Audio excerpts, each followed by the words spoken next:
والسلام عليكم ورحمه الله وبركاته. اهلا بيكم النهارده في درس جديد على قناه يوسف فوتوشوب توتوريالز. في درس النهارده ان شاء الله هنعمل تصميم عن رمضان. اخيرا الناس بتطلبه بصراحه من رجب، لكن هنعمله النهارده ان شاء الله. كل اللي عليك تعمله هو تابع ايه كل اللي عليك تعمله هو تابع معايا الدرس.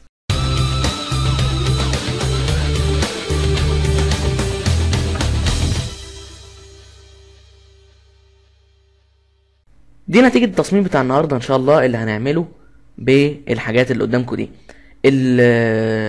الحاجات اللي ظاهرة قدامكم دلوقتي على الشاشة اللي هي الملحقات، اراهنك ان انت ممكن تلاقيها في حتة تانية خالص. الملحقات دي مش هتلاقيها في حتة ابدا غير على قناة يوسف فوتوشوب توتوريالز.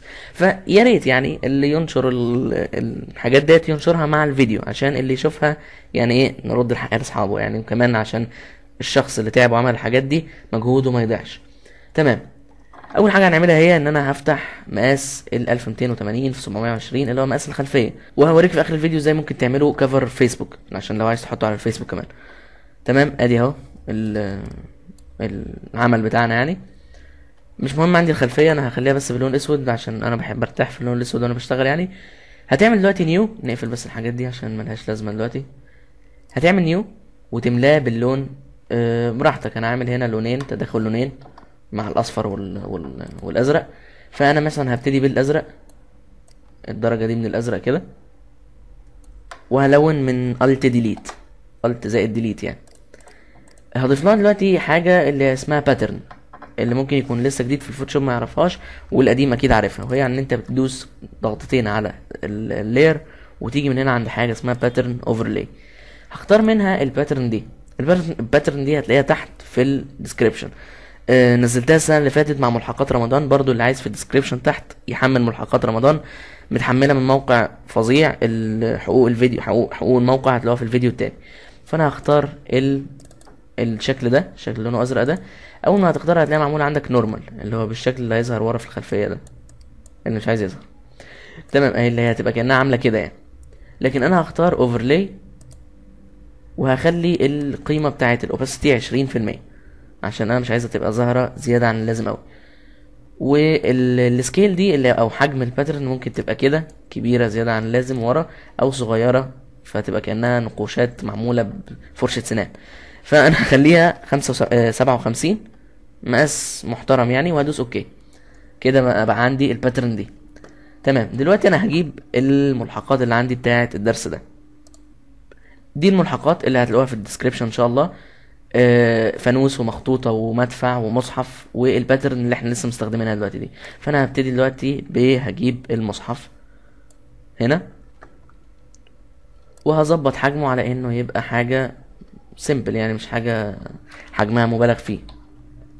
وانا بصغر عشان احافظ على الابعاد بدوس الت وشيفت مع بعض عشان يفضل محافظ لي على ابعاد الحاجة اللي انا بشتغل عليها، وبعد ما بخلص بدوس انتر.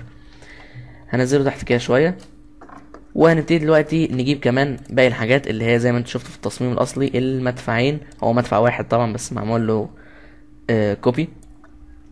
المدفع اهو،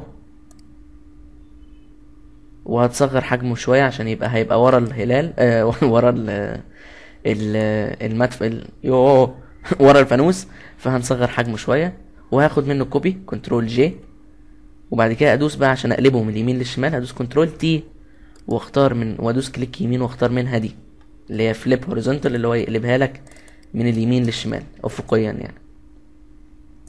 تمام. اعرف منين مثلا ان انا ده داخل لجوه شويه لكن ده مش داخل لجوه قوي؟ ابسطها عليك، هي ان انت هتيجي عند الخلفيه وتدوس كنترول ار عشان تطلع المسطره دي، وهتسحب خط لحد ما يوصل عند النص. هتلاقيه هو بيلزق كده فجأة في النص، تعرف ان ده منتصف التصميم. وبالعرض كمان تعملها كده.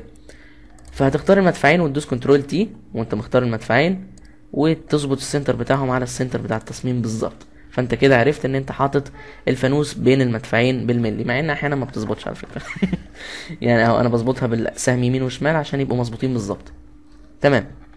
دلوقتي هنجيب طبعا انا ما بضيفش اي حاجه يعني لمسه واقعيه خالص. انا دلوقتي بحط الحاجات حاجه حاجه، وبعد كده هضيف بقى شادوز وديبس وكده وحاجات كتير يعني. تمام. دلوقتي هضيف رسم صورة المصحف اللي هي الصورة دي. هخليه ورا كل حاجة بس هيبقى كبير طبعا. كل اللي بيسمع الفيديو دلوقتي وبيسمعنا وبقول اللهم بلغنا رمضان يقول امين دلوقتي.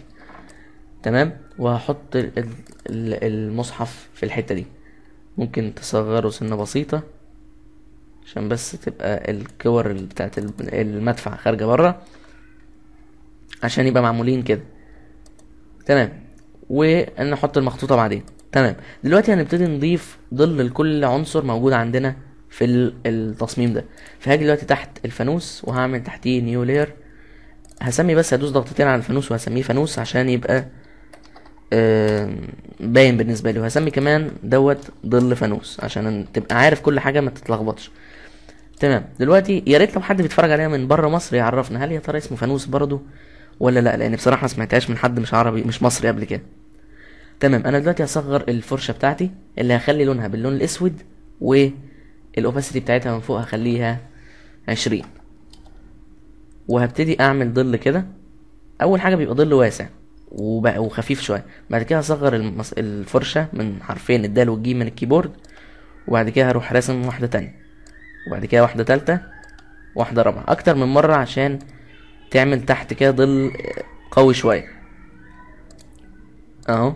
يبقى كده كده تمام. عايز بس اقول حاجه، دايما لما يبقى في ظل تحت حاجه بيبقى الحاجه ما ينفعش تبقى منوره كده، لازم تبقى الحاجه مظلمه سن.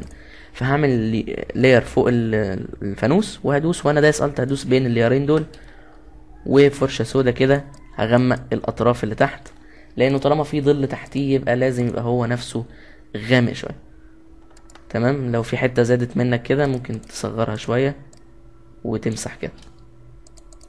اوكي كده الحته دي تمام. دلوقتي هنعمل بفضل احط المدفعين عشان هما الاتنين هيبقوا مرتبطين ببعض، فهربط المدفعين مع بعض واحطهم في كنترول جي يعني في جروب، واسميه مدفع اهو، واعمل تحتيها نيو لاير واسميه ظل المدفع عشان برضو ابقى عارف انا بشتغل في ايه. وبنفس فرشتنا اللي هي الهاتشيل اللي بيشتغل ديت هعمل كده تحت العجل وتحت الحاجات الكور الحديد اللي بتتضرب قبل الفطار دي اهو. وهدوس اكتر من دوسه. طب بتقولي طب ما تعليها 100% على طول وتدوس بالراحه كده، يعني دي حاجه انا بفضلها مش حاجه بفرضها عليك طبعا. تمام. وتمشي تحت الرجل كده وتمشي تحت الرجل كده. مش مظبوط شويه، ممكن تمشي كده بس اهو اهو. تمام. ودلوقتي هاجي هنا اعمل نفس الحكايه هي عند تمام. رقبة المدفع كمان لازم يبقى ليها ظل، بس عشان هو بعيد عن الارض فهنعمل له ظل خفيف عن ان احنا هنكبر بس كده الفرشة ونقلل الاوباسيتي بس، ونمشي ماشية خط واحد كده بس اهو هنا، وواحد زيه بالظبط هنا، ويبقى انت كده تمام. وبرضه هنعمل نفس الحكاية للمدافع عشان انتوا ممكن تكونوا بس مش شايفين ايه اللي بيحصل دلوقتي. استنى. تمام كده. هعمل لاير فوق المدفع عشان اخلي الحتت اللي ناحيه الارض غامقه عشان ما ينفعش تبقى منوره من تحت كده. فعملت لاير فوقيه ودخلته جواه عن طريق ان انا دوست الت بين اللايرين، وهدوس اكتر من دوسه تحت كده على الارض وتحت من هنا وتحت من هنا. دي برضو بتضيف لمسه كده رياليستيك واقعيه شويه كده، بتحسسك ان انت شغلك احلى من العادي يعني. التفاصيل هي اللي بتبين الحاجه يعني. تمام. هنيجي دلوقتي بقى عند لاير المصحف وهنعمل ماسك، هنعمل عليه ماسك، وهنجيب اداة الجريدينت ونختار لون يبقى اسود وشفاف اللي هو ده بس، وتخليها اللي هي المستقيمة دي، وهتيجي من هنا لحد هنا تقريبا عشان يبقى معمول له مسح كده خفيف، يبقى بيدي شكل حلو يعني. ممكن تيجي من هنا وتعمل كده، تيجي من هنا وتعمل كده عشان ما يبقاش نازل من تحت وبيبقى مدي شكل فيه تفاصيل كتير ورا. تمام. دلوقتي هنضيف كمان ظل للحاجات دي ورا، الحاجات اللي هي الفوانيس والمدافع دي، فهنعمل نيو لاير وندخله جوه لاير المصحف، وبفرشة سودا خفيفة قوي تعمل دوسة هنا كده وهنا كده اهو، دوسة او دوستين على حسب الاوباسيتي اللي انت عاملها للفرشة بتاعتك. وكده تمام. اوكي. هنضيف دلوقتي بقى حاجة، خلاص نسيبنا من الحاجات اللي فوق دي كلها. هاجي دلوقتي فوق لاير اللي احنا عاملين عليه الباترن اللي هو اللاير الابيض الازرق ده، هعمل فوقيه نيو لاير، وهتجيب الفرشة السوداء هي وهتبعد بس بالزوم كده شوية وتكبر، وهتمشي بالفرشة السوداء كده بره خالص اهو على الاطراف. ولو عايز تغمق تروح دايس تاني فهتلاقيه عمل لك اغمق. تمام، ده كده اللاير ده هنخليه اوفر لاي. من تغير المود هنا وتخليه اوفر لاي، هتاخد منه كوبي وتخلي المود بتاعه نورمال عادي مش اوفر ولا حاجه، فبيدي شكل مختلف شويه، فاهم؟ هنعمل دلوقتي نقلب الفرشه نخليها ابيض، ونروح دايسين في ظهر الحاجات دي كلها دوسه واحده كده عشان يدي بريق خارج من الحاجات الجميله دي اهو. حتى كمان تيجي في اللير الاوفرلاي وتدوس دوسه لونها ابيض هي كمان، وتيجي هنا وتدوس دوسه كمان لو عايز. تمام، ممكن تيجي ورا الفانوس، ورا لاير الفانوس اللي هو لوحده، ممكن تعملها في لاير الظل لو عايز، وتدوس دوسه حوالين الفانوس كده تبقى لمسه لونها ابيض، بس مش هتبقى لطيفه اوي، بلاش منها. تمام، دلوقتي احنا كده خلصنا الحته دي. هنيجي فوق كل ده خالص ونعمل من رسمة الكورة النص ونص دي، هنختار منها الكالر لوك اب. الكالر لوك اب هتختار منها اول حاجة هنختارها خالص اللي هي فوجي ان اترنا كلام كتير، اللي هي دي يعني تحت الفوجي نايت اللي هي مكتوب اللي هي دي، هتختارها وهتخلي القيمة بتاعتها 75% حاجة كده عشان تبقى تخففها شوية، تخليها هادية شوية.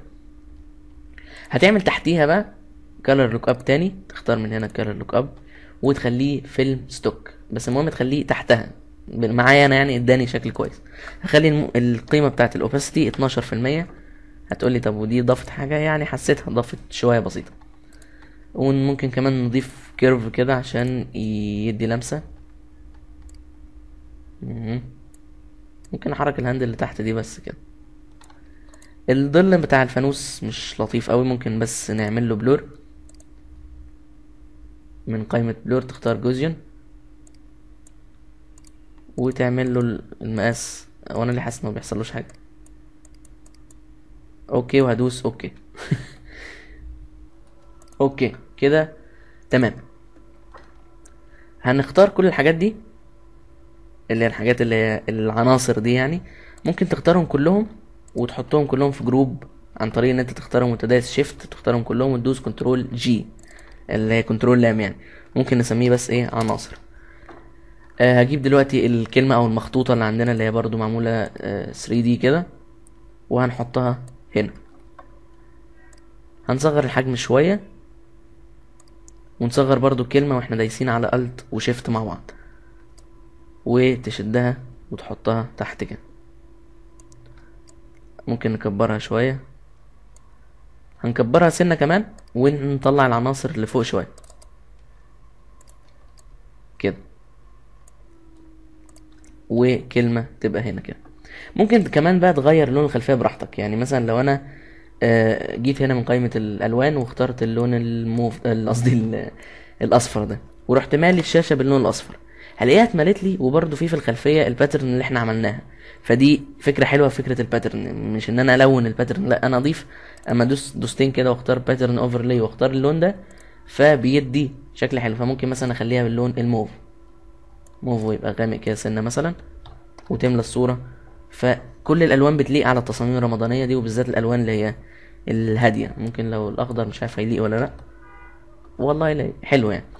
الناس اللي بتسأل عايزة تعرف انا عملت التداخل الاصفر والازرق ازاي، لونت واحدة اصفر وتحتها واحدة ازرق كده، وهاجي ادوس عليها ماسك وبقائمة ومن الجريدينت اسحب سحبة من الشمال لليمين وانا مختار الاسود والشفاف، وهتلاقيها عملت معاك الشكل ده.